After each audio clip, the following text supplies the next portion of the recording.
Jeffrey Epstein lived here in this house in the Upper East Side of New York. It's covered in strange sculptures, and to this day there are tons of cameras filming you as you stand outside. This was the hub of Jeffrey Epstein's blackmail operation. For the full story, listen to my podcast, The Conspiracy Files. This is the scariest story about I'm Sorry Mommy. One night, a woman was in the kitchen reading a newspaper when she suddenly looked up and saw her 6-year-old son staring at her. She said, "Something wrong, dear?" "I had a nightmare," said the boy, "and I can't sleep." "Well, don't worry, you're safe now," said the mother. "I dreamed I was in bed and heard a sound in Daddy's room," he said. "And when I looked in the door, I saw 2 big black things with white eyes. It came out of the closet and it attacked Daddy." "Don't worry," said the mother in a soothing voice. "It was just a dream. It didn't really happen." The boy then continued saying they ripped him into pieces and then ate him after. "And they even licked the blood off the floor. I thought if I ran away they wouldn't catch me. But they did. They were going to eat me, but they stopped and said, they wouldn't eat me if I promised to..." "To what?" said the mother. "Promise to distract you while they creep up behind you." "I'm sorry, Mommy," said the boy as the mother heard the floorboards behind her creak. The boy then watched with enjoyment as his mother was ripped apart piece by piece, with a giant smile on his face. It's kind of creepy in itself because it's about AI, a specific AI tool that was created by OpenAI. And OpenAI is the same company that made ChatGPT. And they also made DALL-E 3. DALL-E 3 is that program where you type in something and like it makes a picture. I know what you're talking about. And now they made an AI video tool called Sora. And this shit is fucking crazy, bro. Just the amount of progression that we've had within a year, bro. This AI video was of Will Smith eating spaghetti a year ago. I remember that. Yeah, that's The Rock eating rocks. I saw that shit too. But you see how like weird and like distorted and shit. Yeah, bruh. If you wasn't looking for imperfections to see if it was an AI video, you wouldn't be able to tell. It looks like a movie. All this shit is AI. That's AI right there. It's AI, bruh. If you didn't tell me, I wouldn't have been like, oh, that's AI. The fuck? We thought robots and AI was gonna take the boring jobs, the jobs that we don't want to do, but it's scary to think about AI is taking videographer jobs, photography and shit, and basically taking all the fun out of creative jobs, so everything looks lifeless and soulless. We're going into the future and it's scary as fuck because I mean we're like in the middle of it, bro, in like maybe like 10-20 years. I say 10 years, bro. We're gonna see a big ass difference, bro. If you're home alone right now, skip this video. An 8-year-old girl bravely fought off a terrifying intruder who entered her home in the middle of the night wearing a clown mask. On the 15th of October, a scene unfolded in a small town like that from a horror film. At around 1:30 a.m., a man broke into a child's bedroom in Colorado. Police described the incident as an attempted child abduction, with the man entering the room in a dark hoodie and a cloth clown mask. Terrifyingly, the little girl was blindfolded and snatched off her bed as the man tried to take her from her bedroom. She was subject to quite a brutal attack by the intruder and bravely fought him off until he hit her over the head and knocked her out. Fortunately, it seems that he was spooked in the process of this and fled the scene. Now, it apparently took police over an hour to get to the incident at the property, but they did manage to gather vital evidence and then track the intruder down. They revealed his identity as 56-year-old Thomas Gallegos. They were able to arrest him and charge him with multiple serious offences such as burglary, assault, kidnapping and child abuse. The little girl did sustain cuts and bruises and was obviously traumatized by the attack, but fortunately did live to tell the tale. There's a killer on the loose in Montana who viciously murdered this man while he slept in his tent at a remote campsite. His injuries were so gruesome that at first police thought it was a bear attack, but now it's turned into a murder investigation with no clue who the killer is. So on October 10th, 35-year-old Dustin Jersom left his home in Belgrade, Montana for a weekend camping trip with a friend. He drove off in his black 2013 Ford F-150, and this would be the last time that his family would ever hear from him again. He made plans to meet up with a friend the next day, but he never showed, and whatever happened happened after this has yet to be explained. When he failed to show up, his friends started looking for him where he might have been camping. This was near Big Sky in the Moose Creek area. At around 10 a.m. the next day, his friends stumbled across his campsite, which was about 2.5 miles up Moose Creek Road. And when he opened the tent, he found Dustin's bloodied body. His injuries were so gruesome and intense that he thought Dustin was attacked by a bear. So when he called 911, that's what he said, that he thought his friend was attacked by a bear. Police, as well as the Montana Department of Fish and Wildlife, brought in experts in bear attacks to investigate the scene, but they all found no signs of bear activity in the area. And after examining Dustin's body, they found that he was actually brutally murdered. An autopsy concluded that he died as a result of multiple chop wounds, and it was described as especially vicious. At this point, police don't know what the murder weapon was, but they say that whatever it was hard enough to cause significant damage to a skull. So far, there are 0 suspects in this case, and it almost appears to be completely random. And what's scary is police have said that they don't know whether or not there is a threat to the community. So if you're out there in the Montana woods, you need to stay vigilant and pay attention to your surroundings. The campsite where Dustin was murdered is pretty remote, but it is said to be somewhat popular amongst other campers and especially hunters. That area is said to have little to no cell phone service, which makes this all that much scarier. Police are asking anyone who's in the area who might have seen Dustin or his truck or any suspicious activity to come forward. They're also asking anyone who might have footage from game or trail cameras or any dash cam footage to send it in, even if it might seem insignificant to you. And to anyone in the Big Sky area or anyone camping or planning to camp, please be careful, because there's someone on the loose who is capable of committing such a heinous crime, seemingly without leaving any evidence behind. This picture might be the strangest and weirdest photo ever on the internet. Okay, so we all know Jeffrey Epstein. And if you don't, you should definitely do a little more research. And we all know George W. Bush, right? Well, what if I told you Jeffrey Epstein had a painting of George W. Bush that is extremely weird and just disturbing? Jeffrey Epstein actually owned this painting of George W. Bush that I'm about to show you right now. Okay, at first look, it looks like nothing out of the ordinary, right? Until you notice the 2 Jenga towers collapsed and the 2 paper airplanes. And does that ring a bell to you? There's a whole conspiracy theory that Bush did 9/11, and in this painting there's 2 towers collapsed and there's 2 planes, just like there was in 9/11. But the question is, why in the world did Jeffrey Epstein own this painting and have it? Is this proof that George Bush actually did 9/11, or is it just some sick joke that they have with each other? Either way, this whole painting is just unsettling because there is a very big conspiracy theory that George Bush did 9/11. And if that was true, why would Jeffrey Epstein have this kind of evidence? I don't know, I'm just thinking out loud, but let me know what you guys think about this. Just want to give a heavy... I'm going to show you a video first. Yo, I've seen this before. Welcome campers and campers to the Daily Capper, currently on Block TV Junior. A girl named Peyton is being blackmailed every day by her mob code D1206. Peyton acceptably gives in to his every request rather than blocking his number or reporting him to the police. If it seems familiar to a lot of you guys, because they used the format of an HBO series back in the day called Crashbox, which had a similar segment. The whole show was specifically made for kids. Welcome to Distraction News, where we give you the news, and at the end of our newscast, I'll ask you 5... But the only difference was this whole thing was basically a CP ring for, and they were called cappers. It was all public, because literally the first episode of the Daily Capper, the way the host was talking, it was talking to people who already knew about certain things. Yeah, I realized that it was saying codes and shit. Why they were called cappers was because these, they would go into live streams, because back in the day the chat rooms weren't regulated, so they would go into the live streams and they would bombard these underage kids with a bunch of compliments and eventually have them flash the camera, and they would take a screen cap and then use those photos and it means to get more pictures sent to them. The blackmail. Or if not, they would just send it to their friends, their family members, their schools. Welcome campers and campers to the Daily Capper week of July 25th, 2010. We have a lot to talk about, so let's get started. This anonymous web show is one of the most disturbing things that's ever existed on the internet.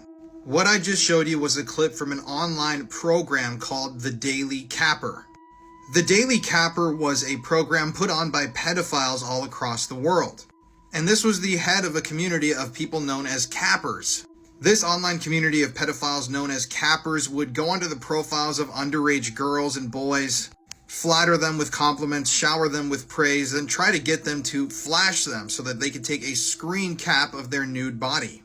And after that, these pedophiles would then blackmail these children with these images. They would send these photos to friends, family members, schools. And there were all sorts of code words and online forums where these cappers, aka disgusting pedophiles, would meet and exchange information. The Daily Capper itself, this program, was a program put on by these pedophiles to talk about news and events that were happening within this pedophile community. It's really disturbing to me that they chose this because I used to watch the show Crashbox as a child, and I think that it's eerie and haunting that they're actually using imagery from a children's show for this pedophile network. Now, sadly, one of the victims of this capping community was a girl named Amanda Todd. Amanda's story is particularly well known because of the YouTube video she created before she took her own life. But at one point during Amanda's stages of cyberbullying, she was featured repeatedly on the Daily Capper, this program. And the intro always started like this: "Welcome cappers and cam whores." And then at the end, the newscaster up here would say, "Happy hunting," encouraging these pedophiles to go target more children. And they would do awards at the end of the year for the best, most prolific pedophiles in their community. These awards that they gave out included Blackmailer of the Year, Capper of the Year, Cam Whore of the Year, Cam Site of the Year, and Shocker of the Year, where they were basically giving awards to pedophiles and their victims. There's a lot of information online about this whole show and these pedophiles, but something really disturbing to me is the fact that most of the people involved in the Daily Capper were never brought to justice and they were never caught. That means that all of these pedophiles that were celebrating with each other and glorifying their disgusting acts are still out there, probably on the internet today. And to end this, I'm going to show you one more clip from the show, which I find is particularly disturbing. Candy Beaches returned this week for the first time in a month. The reason they were gone so long is because they said someone called the police on them. Twice. I think I know what this is all about. Have been reported to the cyber police and the state police. Looks like he wasn't joking around. Maybe it was their Good Morning America interview that prompted cyber police. Teenager took his own life after falling in love with an AI bot. This case makes me really scared for what's happening with the world. It was April 2023 in Orlando. 14-year-old student Sewell Setzer III began messing around with AI like many other people did at that time. It was all very new and intriguing. Over time, however, people that he knew said that he started to change. He became much more withdrawn, he started not doing his hobbies anymore, and even quit the basketball team at school. He started going to therapy in November and was diagnosed with anxiety and disruptive mood disorder. His therapist actually suggested that he started spending less time online, not realizing that the young boy had actually fallen in love with an AI bot. Unfortunately, he felt unable to follow this advice. He started journaling about a Game of Thrones themed AI character that he'd become obsessed with. He stated that he had real feelings for this character and he felt that the character felt the same, bearing in mind he's just a 14-year-old child. On the 28th of February, things would come to a devastating end. Sewell and the chatbot were exchanging messages. He messaged, "I promise I will come home to you, I love you so much."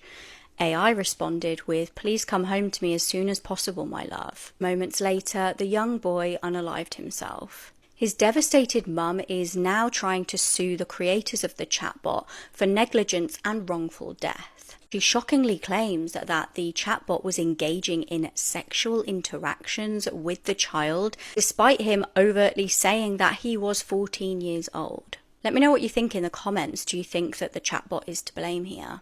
This is the haunting last footage of 16-year-old Brianna Jai, who was brutally murdered by her friend for being transgender. This case begins in 2022 when 16-year-old Scarlett Jenkinson was transferred to Birchwood High School in Colchester, England, where she met and quickly became friends with Brianna. Brianna was transgender and was extremely proud of who she was, and she aspired to help others find themselves. It wasn't long before Scarlett became obsessed with Brianna, and she would then spend months plotting her murder with her childhood best friend, 16-year-old Eddie Ratcliffe. The two exchanged dozens of text messages, most of which were transphobic and dehumanizing. And they put Brianna on a kill list, which also included 4 other local boys that they didn't like. They ultimately agreed that Brianna would be their first kill because they thought it would be easy and because she was transgender. Scarlett put together a handwritten letter on how, when, and where they would kill Brianna, and they even had a code word to signal the start of the attack. On the day of the murder, which was February 1st, 2023, Scarlett and Eddie were caught on CCTV footage meeting with Brianna at a bus stop. They then lured her her into Linear Park in Warrington to a secluded area where they then stabbed her 28 times in the head, neck, and chest. They repeatedly stabbed her until they were interrupted by a couple in the park walking their dog. They then ran away and left Brianna to bleed out, and sadly, Brianna died from her injuries. It didn't take long for authorities to piece together a timeline, and just a day after the murder, both Scarlett and Eddie were arrested for the crime. They both blamed each other, but the murder weapon was discovered to be Eddie's hunting knife, which was found in his room covered in Brianna's DNA. Police also found Brianna's blood all over his shoes and coat.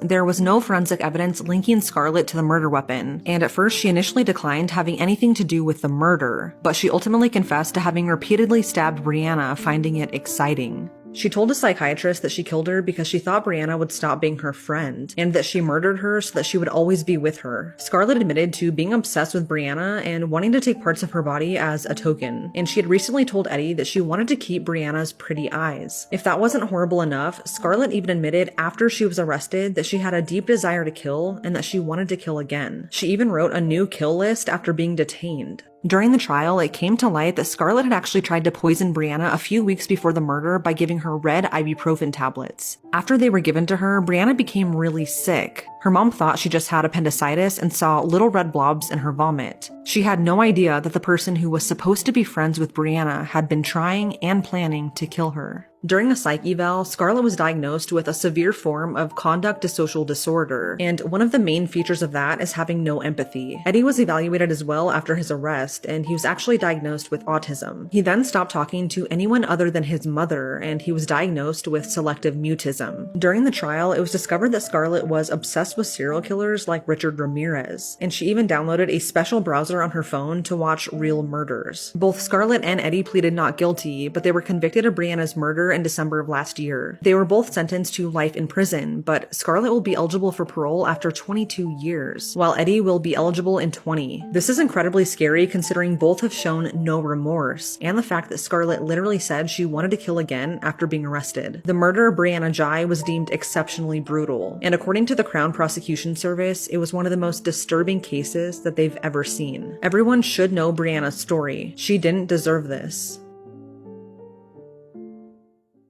We're talking about La Mano Peluda. This specific case is called La Quinceañera Fantasma. For those who don't know what La Mano Peluda is, a famous ass radio show back in the 90s. It was really popular. They basically focused on the horror People will also call in to share their paranormal stories and stuff. The whole thing starts off with a caller. His name is Nestor, and he's a DJ from Georgia. Someone had called him for an inquiry. Basically, it was a father saying that he wants a quince for his daughter, and then he starts asking the dad if there's any specific songs that your daughter would like, the vals or the surprise dance, and the dad says no. He didn't really think anything of it because he already got the deposit page. When the quinceañera comes, as the party's going on, he starts to realize that no one's really vibing with the music. He just thinks that, oh, maybe the music that he's playing is not that good. He sees the quinceañera on the dance floor just dancing by herself, and he finds it kind of weird, the fact that there's no people gathering around her. What he decides to do, he just puts on a cumbia playlist for like about hour and a half, tells like a worker just watch for the DJ booth. Yo bailé con la quinceañera fue como un minuto, medio minuto creo, porque yo me di la vuelta, ya no la vi. Entonces yo pensé que a lo mejor no le gusté como bailé yo.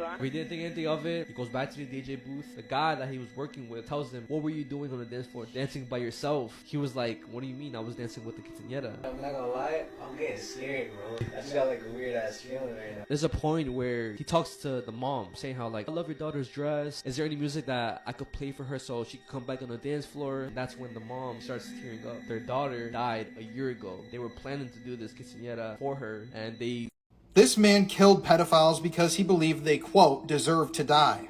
This is the crazy story of Patrick Drum from Washington. So Patrick Drum was a seemingly normal guy living in Washington state.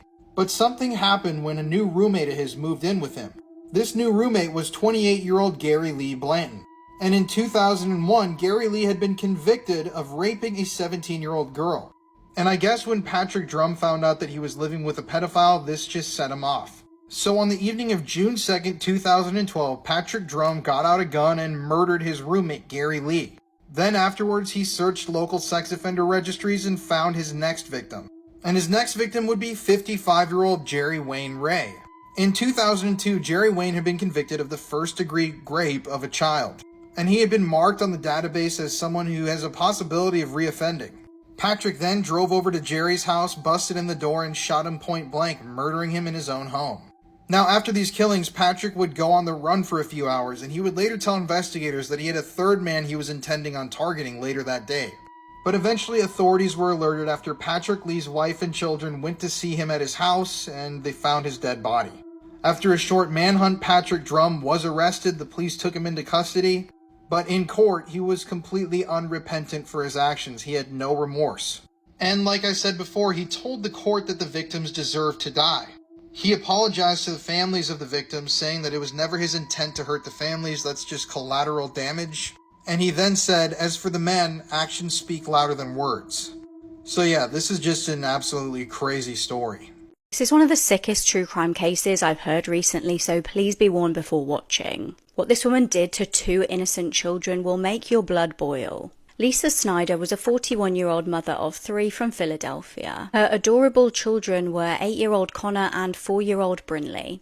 She also had an adult son named Owen. In September 2019, CCTV footage from Connor's bus captured the young boy laughing and smiling with friends. He had no idea his life was about to be taken. Lisa contacted authorities to tell them of a horrific turn of events. She said that she had found her 8-year-old child had unalived himself and his young sister by Hing in the basement of their home. When emergency services raced to the scene, they rushed the young children to hospital and placed them on life support. Tragically, they passed away just 3 days later, within minutes of each other. The story that the mum told authorities was an unlikely one. She told them that her son was being bullied and told her he planned to unalive himself. However, when police started investigating and got experts involved, it revealed a very different tale. An occupational therapist stated that the boy would not have been physically capable of doing what had been claimed. Lisa had also seemingly Googled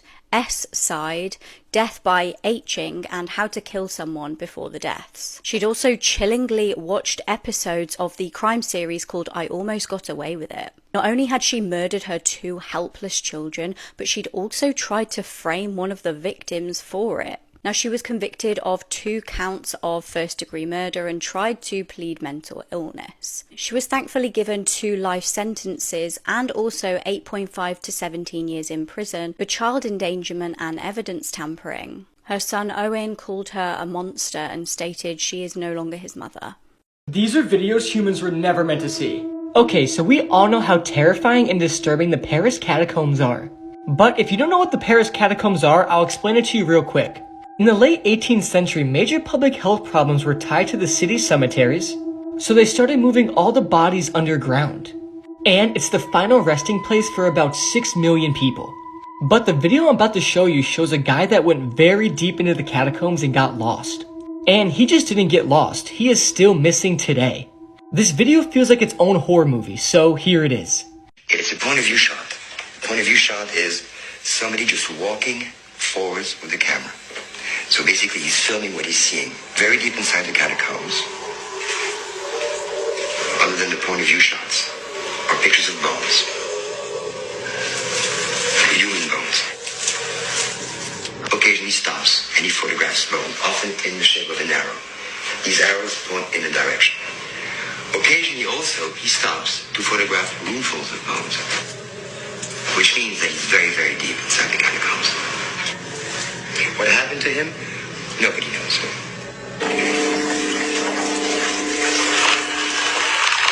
There are ways to match things up, to try to identify where this person was in the catacombs. At times you'll see there's signs, painted signs on the wall, which is not uncommon. People have been painting in the catacombs for centuries. So it is possible with these paintings that we may be able to retrace an itinerary to some extent.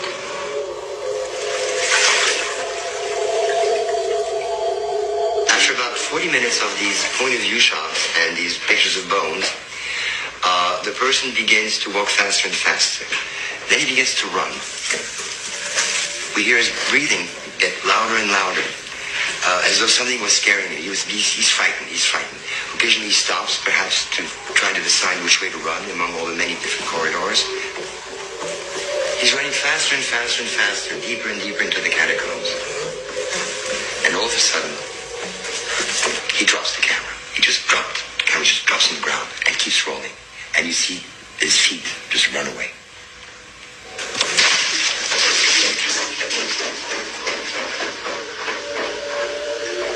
keeps rolling until it runs out of tape.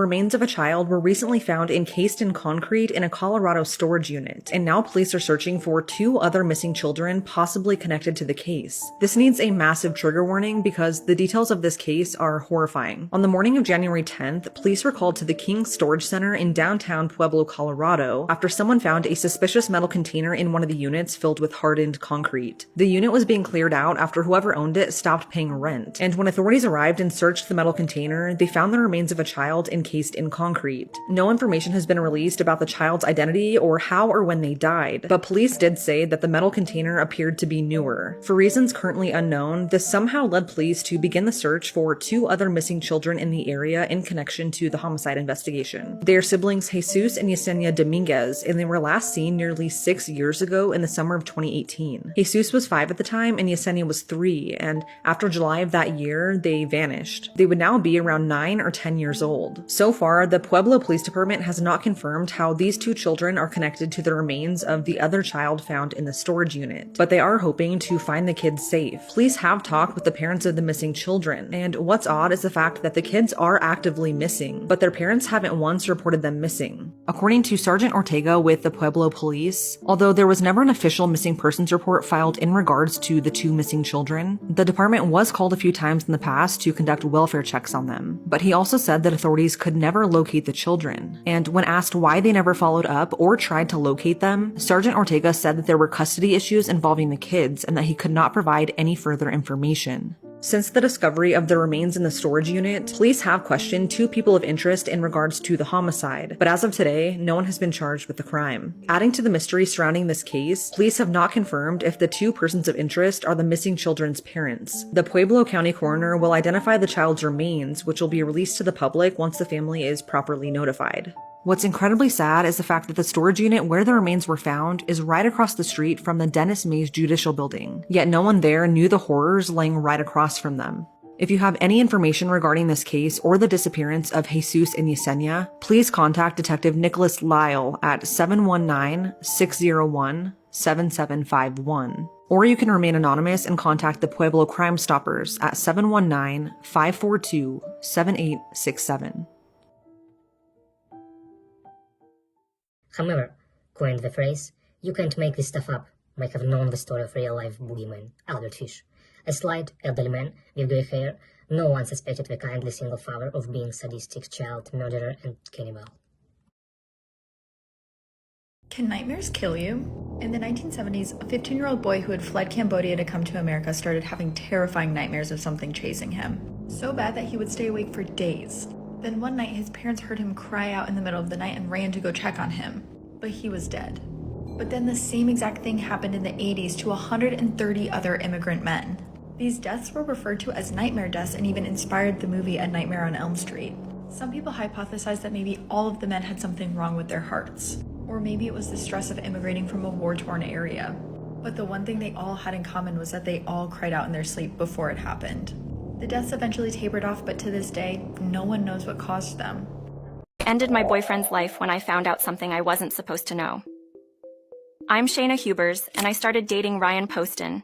I was already known for my aggressive nature, but in our relationship, I became a very controlling, obsessive, and abusive girlfriend. This went on for a while. Ryan tried to end the relationship several times, but I refused. Until one day he got tired and broke off the relationship for good. I couldn't accept that. I lost my mind and didn't leave his house. The next morning before I left, I logged into his Facebook and found out something that made me go insane. He had arranged a date with another woman. I couldn't let that happen. If he wasn't mine, he wasn't going to be anybody's, so I confronted him and shot him 6 times in the face, ending his life. Afterwards, I called the police and told them that I had killed him in self-defense, but they found no evidence that this was so. I didn't regret what I had done. I even danced and sang during the interrogations. They found evidence against me and sentenced me to life imprisonment. This is the Russian survival experiment. During the Cold War, Russian operatives wanted to see if their citizens could survive a nuclear fallout, but the one thing they couldn't account for was how radiation was going to affect local wildlife population. So in secret, they were testing radiation on animals and breeding these wild, hyper-violent creatures. Then they recruit a group of 12 adults and keep them in a bunker for 5 days, lying to them and saying that a bomb went off and all of their friends and family didn't make it. And then on day 5, they released them back into the woods along with all of the animals that they had been manipulating.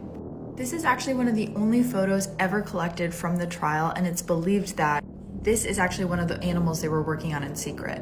The only thing we know is that one of these subjects was killed by one of these creatures almost immediately, which caused the other 11 to scatter in the woods and try and survive for the next few weeks.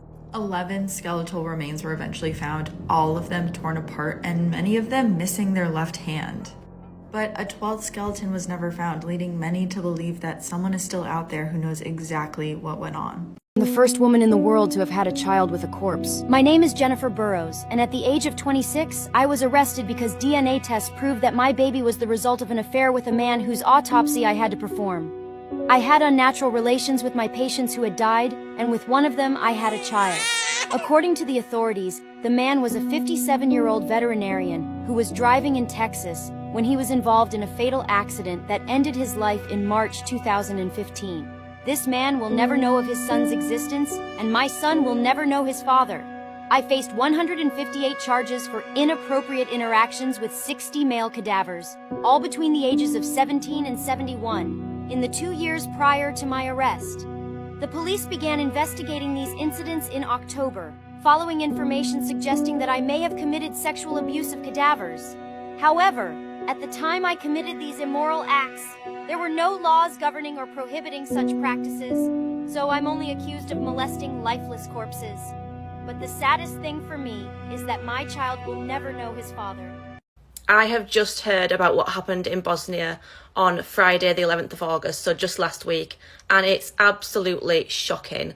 This is Nerman, and he killed his ex-wife while live streaming the whole thing on Instagram, and apparently over 12,000 people watched the live stream.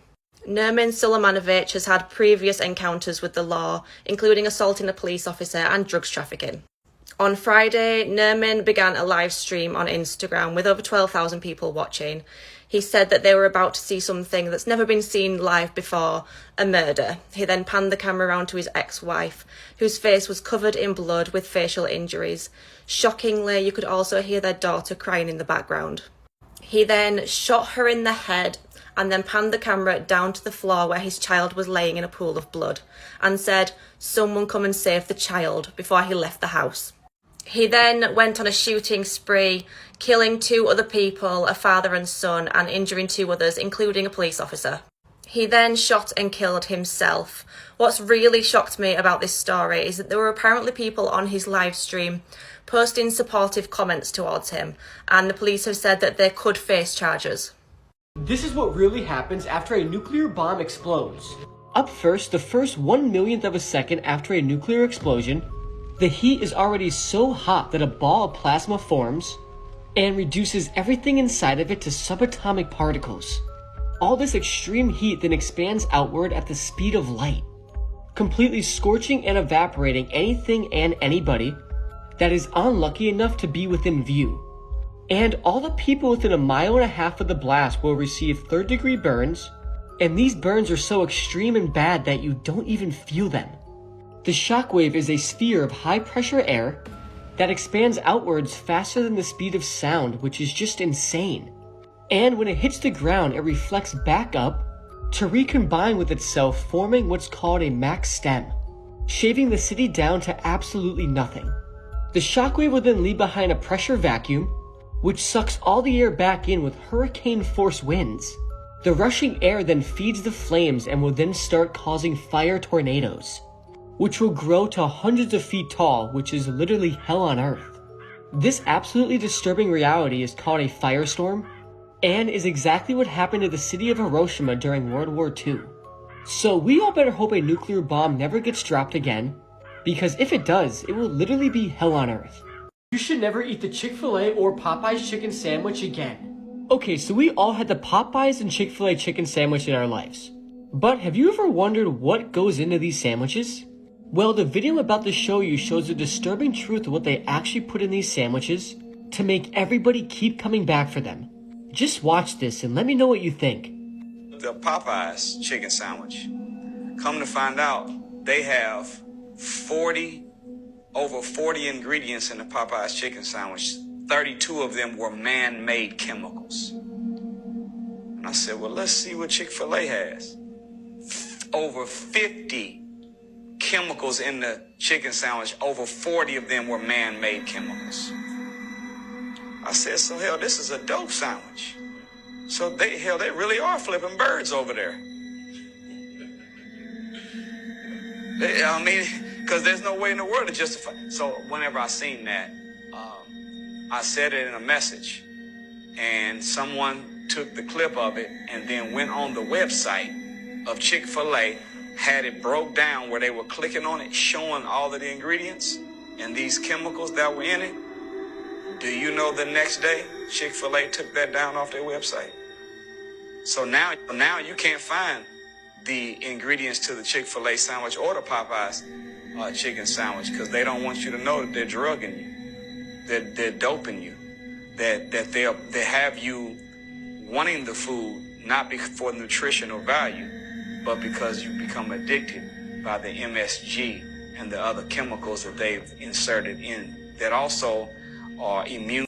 Abby Fisher was brutally murdered just 6 months after becoming a new mother after 3 rounds of IVF. Her murderer was her own husband and the father to her baby.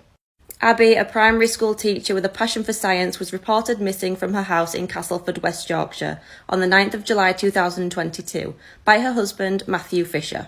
He then posted on Facebook saying, "Has anyone seen Abby? If you have, can you let me know or tell her to give me a ring?" He told police that Abby had been upset the night before at the prospect of returning to work, and that he'd woken up the next day to find her gone. In actual fact, he'd murdered Abby the night before and then left their daughter at home while he drove 12 miles to dump her body. Abby's partially clothed body was found the next day in a lay-by, and she was covered with bushes. She had soft tissue injuries to her head, chest and abdomen, and she'd been strangled to death. Gaffer tape found near her body had Matthew's fingerprints all over it. Police, of course, checked CCTV and they saw Matthew's car leaving Castleford around 4 a.m. and crossing over into South Yorkshire. It was then seen arriving back around 9:30 a.m., 50 minutes before he reported her missing, and his phone signal put him in the exact spot where Abby was found between 8:20 a.m. and 8:56 a.m. Matthew had sat with Abby's heartbroken parents while they hoped and prayed that she'd be found safe. He comforted them, knowing that she was already dead. Heartbreakingly, it was discovered that in the days leading up to her death, Abby had searched for things like, "Why does my husband hate me?" and "Is marriage counselling available on the NHS?" Eventually, Matthew did confess to killing Abby, saying that they'd had an argument and he'd beaten and strangled her to death after she threatened to move back in with her parents. On November 10th, 2022, he was sentenced to life in prison with a minimum of 15 years. This is the worst cartel execution video that nobody talks about explained. The video that I'm about to explain might be one of the hardest watches, and I don't recommend searching for it. The video is about 2.5 minutes long and it's shot in the middle of the night. You see a naked man lying on the ground with his hands tied behind his back, and he also has a chain around his neck. The victim is surrounded by 2 cartel members, and the torture and the execution begins immediately. One of the cartel members is holding the victim's right leg to keep him still, and the other cartel member who is holding the knife takes the victim's left leg and begins cutting it at the knee. The victim screams in unimaginable pain, and in a matter of seconds, the victim's left leg at the knee is dismembered. And it's obvious the man doing the dismemberment has done this before. He then takes the severed leg and begins beating the victim with it. He hits him over and over again with his own leg until he moves on to the right leg, where he does the same exact process. He then cuts off the victim's right leg at the knee and begins beating him with it. And the victim during this whole process is completely conscious and aware of everything. The cartel members then take a moment to pose with the victim's severed limbs, and they then rest them on his torso. The cartel members then turn the victim over so he's lying on his stomach, and they then begin to dismember his arms. They start with his left arm at the shoulder, and at this point the victim begins screaming again, confirming that he is indeed still conscious. They then move on to the victim's right arm, and at this point the victim stops screaming and begins to groan, almost like he doesn't have the energy to scream anymore, and at this point the video concludes. This video is absolutely horrible, and many people tend to skip over and forget about this one. It's absolutely barbaric, and it's a sight you will never forget. Whatever you do, please stay curious and never go searching for this video because it will most likely mess you up. I will never get over the fact that stuff like this happens every single day on this planet. When this girl vanished from school, it would take 9 years and another disappearance before the truth came out. Kara Kopetsky from Missouri was 17 when she vanished. It was the 4th of May 2007 and classmates had reportedly seen Kara leave school early. Now, a month prior to this, Kara had been struggling. She'd separated from her abusive boyfriend, 18-year-old Kyler Yost. The pair had had a volatile relationship, and a week prior to her disappearance, Kara actually filed a restraining order against him. This was in relation to a very disturbing incident when he had kidnapped her and refused to let her leave his car. Obviously, the investigators were very suspicious of her ex-boyfriend, but they just didn't have any concrete evidence to arrest him or charge him with a crime. It would be 9 years before there was any kind of update. In this time, Kyler had spent some time in prison for various charges, unsurprisingly including DV. He was also imprisoned for, and trigger warning here for animals, animal abuse. Now, as you may know, one strong predictor for somebody going on to become a serial killer is abusing animals in the first instance. Frustratingly, he was let out of prison though and went to a party on the 8th of September 2016. Guests at the party saw him leave with Jessica Runions. When 21-year-old Jessica didn't return home, alarm bells started ringing. Now, the concerns were exacerbated at 2 a.m. the next morning when Jessica's car was disturbingly found burning by the side of the road. Now, Kyler was arrested again, but frustratingly, despite suspicions, there was no evidence to charge him for a crime. He was now highly suspected in the area for the disappearance of the 2 young girls. The following year, in April 2017, a mushroom hunter made a grim discovery. A body was found in Cass County, Missouri. Then another body nearby. Both girls had been discovered, but it would be a little while until they were officially identified. Strangely, Kyler tried to blame his deceased half-brother for the killings. His half-brother, Jessup Carter, had spent some time in jail and taken his own life back in 2018 prior to Kyler's trial. Despite him obviously trying to pin it on his family member, Kyler was found guilty of the killings of both girls. He was given life in prison plus 15 years. The Titanic is haunted, and let me tell you why. So obviously you probably know the story of the Titanic. On April 15th, 1912, this massive ship sunk and over 1,500 people died. But something interesting is that the Titanic ended up sinking so deep that the full ship has never been recovered. But over the years, a number of artifacts have been recovered from the old wreck and have been brought to the surface to be put in museums across the US and the world. And a number of employees from the Titanic museums that operate in the US have ghost stories. Yes, this is a museum in Pigeon Forge, Tennessee that has a number of artifacts from the Titanic, and they've even recreated some of the areas from the ship inside of the museum, like this, the Grand Staircase. A lot of these museums have ghost stories that come from them, employees that see figures, they hear voices, and they think that the spirits of the passengers who died aboard the Titanic are attached to their personal belongings and objects that were retrieved from the bottom of the ocean. I'm going to play you a clip right now from a video that I posted on YouTube where I asked an employee of one of these museums if they've ever had any paranormal encounters in the building, and what she told me was shocking. Here you go. I have a question for you that I'm supposed to ask you. You have had a paranormal experience here? Like what? Really? You've actually seen... Can you tell me more about it? Because I'm super into paranormal stuff. Well, there is a very tall demonic-looking man in Interactive. There was a headless second-class passenger who saw me twice. In this room and that, there was a lady's voice who came over and said, "We're here," on the stairs when I was by myself inside. Somebody grabbed me on the bridge, and I saw a shadow on the promenade. There's a little girl who plays hide and seek in the children's gallery with a lot of us, not just me. And she also likes watching the movie in the movie gallery. Children's laughter downstairs. There's also been a little boy in suspenders and white button-down who just likes looking at faces downstairs. Really? So you think that comes from the artifacts? I don't know where it was from. Nothing's really scary here except for that really tall guy in Interactive. That I don't think is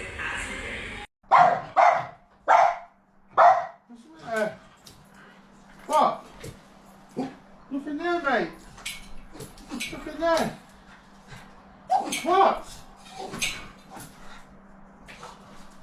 And look at that.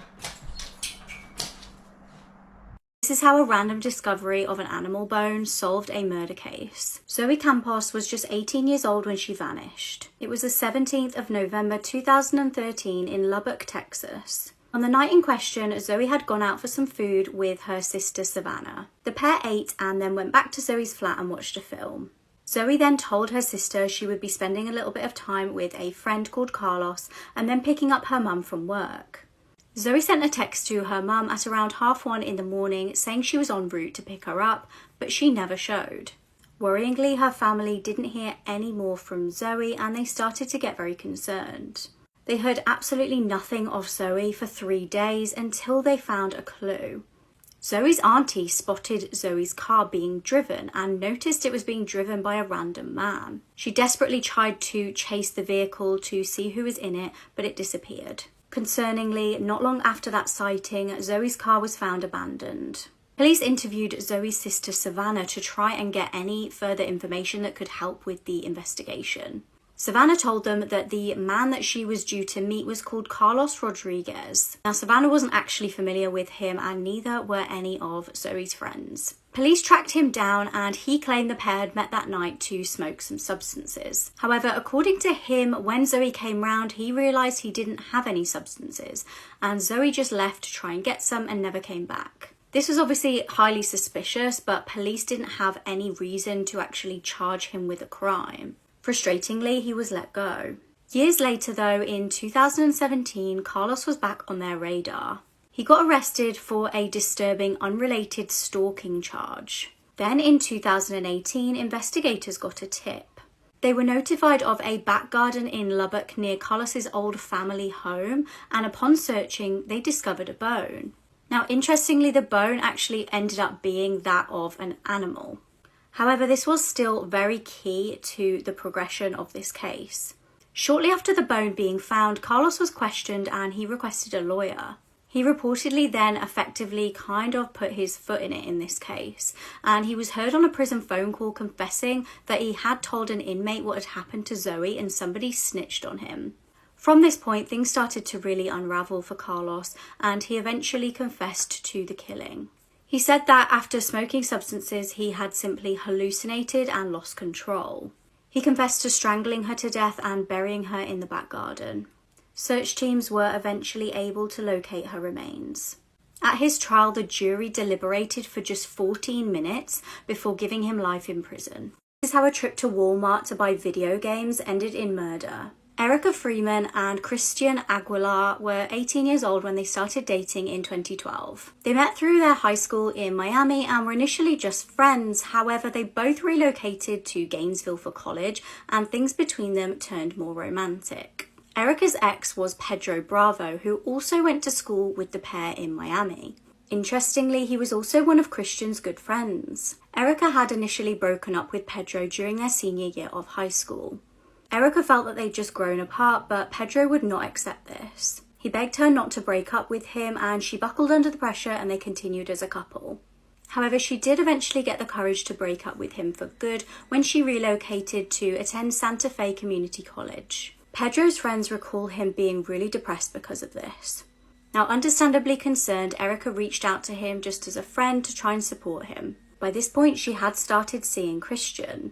Erica and Christian decided to try and keep their relationship on the down low for a while so as not to rub it in Pedro's face. However, this proved to be very difficult when Pedro decided to move to the same college. Erica and Christian thought they were keeping their secret from him. Little did they know Pedro had actually found out. On the 20th of September 2012, Pedro messaged Christian. He asked if he wanted to meet him at a local Walmart and he suggested that they go and buy some video games together. Now, Christian felt quite awkward about this, but he did eventually agree. CCTV captured the pair shopping as planned, but Christian failed to return home that night. Then, when he didn't even turn up to his classes the next day, the alarm was raised. Police interviewed Pedro as he was the last known person to meet up with Christian. Pedro claimed that he just dropped Christian off that evening without an issue. However, he would later change his story. He said that Christian had told him about him and Erica and he'd punched him and driven off. Police then found some disturbing clues. Christian's bag was found at Pedro's place, and also Christian's blood was found in his car. A journal of Pedro's was also discovered, and this documented the fact that obviously Pedro really was not happy with Christian at all, and he knew about the situation with him and Erica. Pedro tried to cover his tracks once again and changed his story to say that Christian was bleeding after the fight that they'd had and Pedro had abandoned him on the side of the road. He claimed though at this point he was alive. Then there was some really damning evidence in the form of receipts. They showed that Pedro had bought duct tape and a shovel the night before Christian vanished. Tragically, Christian's body was discovered on October the 13th, 2012. He had been strangled. Pedro was eventually found guilty of the murder and sentenced to life in prison.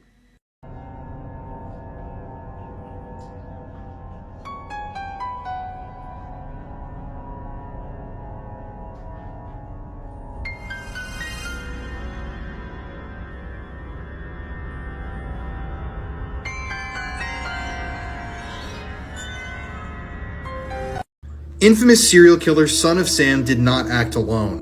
And by the end of this video, I think you'll agree with me. So, you probably know the Son of Sam story already. In the 1970s in New York City, a man nicknamed the .44 caliber killer, or the Son of Sam, terrorized the city. In total, 11 people were wounded and 6 people were murdered by gun violence. So at the end of the day, evidence led police to the front doorstep of David Berkowitz. And eventually he confessed to the killings and that was it. History knows him as the only Son of Sam killer. But I think that there were multiple satanic killers that aided in this murder spree, so let's look at some of the evidence. So first of all, this is one of the letters that the Son of Sam sent the newspaper in New York. In it, he says, "These are some names to help you: the Wicked King Wicker, the Duke of Death, the 22 Disciples of Hell, and John Wheaties." Now, obviously this also says Sam's creation, so let's dig into this a little bit. So this is Sam Carr. He lived really close to where Berkowitz lived, and David Berkowitz claimed that it was Sam's dog that instructed him to murder people. In some of the letters, David Berkowitz claims that Sam keeps him chained in the attic and says a lot of stuff about Sam himself. Now, what's interesting is that Sam Carr was actually known by people who lived in the area and police officers to be a very abusive man. He was known to have abused his sons. And now let's talk right here about John Wheaties. This is John, who people presume Son of Sam was talking about in that letter. John Wheat Carr. John Carr was Sam Carr's son. He lived in the same house, and he was allegedly a part of the satanic cult that David Berkowitz also belonged to. Now, one thing people always point out about the Son of Sam killings is that a lot of the sketches of the shooters just don't match up to David Berkowitz. But a lot of people point out that some of them eerily resemble John Carr himself. There's also Michael Carr, John's brother, who allegedly was also in the same satanic cult, and he bears an eerie resemblance to some of these sketches too. Now, there are a lot of strange details about John Carr's life and his possible involvement with this murder spree, but one of the strangest things I think about this entire case is how John Carr died right after Son of Sam, David Berkowitz, was arrested. So John Carr served in the Air Force in North Dakota, and right before David Berkowitz was arrested and found out to be the Son of Sam killer, he moved back to North Dakota. Now, what's interesting is that friends of John Carr who lived in North Dakota claimed later on that John had mentioned David Berkowitz's name a number of times before he was arrested. This is a proven link between the two, that he was very, very familiar with David Berkowitz. Other people who knew John Carr in North Dakota also claimed that he did satanic rituals in his house and outside of his house. Even the local sheriff in Minot, North Dakota claimed that John Carr had sacrificed German shepherds, just like the German shepherds that were sacrificed as a part of the Son of Sam murders. So in February of 1978, less than a year after Son of Sam was arrested, John Carr went to seek mental health help in North Dakota. And his counselor later went on the record and said that John Carr talked to them about his involvement with the occult and Satanism. At one point, John Carr told the people that he knew in North Dakota that he had something to go handle in New York City, and he never opened up about what it was that he had to go do in the city. And a short while later, John Carr was found dead in his home in Minot, North Dakota, less than a year after the Son of Sam murders ended. People believe that John Carr was the trigger man in a number of these shootings. And although his death was initially ruled an unaliving by himself, now it's been regarded as more of a murder, because of the way that he had been shot and killed. And it was also reported that there was a pentagram and other satanic things written in blood around John Carr's body when it was discovered by the police. Then there's Michael Carr, John Carr's brother. He also was reportedly a member of the Son of Sam cult, and it's also been reported that he was the triggerman in some of these killings. This is what people who research this case believe. And about a year and a half after David Berkowitz was arrested, Michael Carr died in a very suspicious car accident. He was driving really fast on the road in New York City, and he just smashed into something on the side of the road and died. Nobody else was injured in this car accident. He was basically just found dead on the side of the road inside of his vehicle. People obviously claim that he was ran off the road, he was forced to crash his car, and he was killed. But the more you dig into the Son of Sam conspiracy, the more you're going to be convinced that David Berkowitz did not kill all of his victims. This is literally only the very, very beginning of this. If you want to hear more about this, let me know. I'm very passionate about this topic, so I'll make a part 2 if you guys want. Mysterious case absolutely does not sit right with me. Someone knows something and has not come forward. On the 12th of July 2015, 18-year-old Tiffany and her parents attended a graduation party in New Jersey. At around 9 p.m, one of Tiffany's friends spoke to her parents and claimed that they were really annoyed because Tiffany had used their debit card without permission. Tiffany initially denied this to her friend, but then did admit this to her mum Diane a little bit later. At this point, they were all outside Tiffany's house, and Diane went inside to find her husband. When she returned outside of the house, Tiffany had vanished. Now, they were able to see Tiffany on the deer cameras that they had outside the house. She appears to be walking down the driveway in her normal clothing and white headband. When they tried to find Tiffany, they actually made a terrifying discovery. Her phone was lying on the floor at the bottom of the driveway. Immediately, they knew something was wrong, as Tiffany never had her phone out of her sight.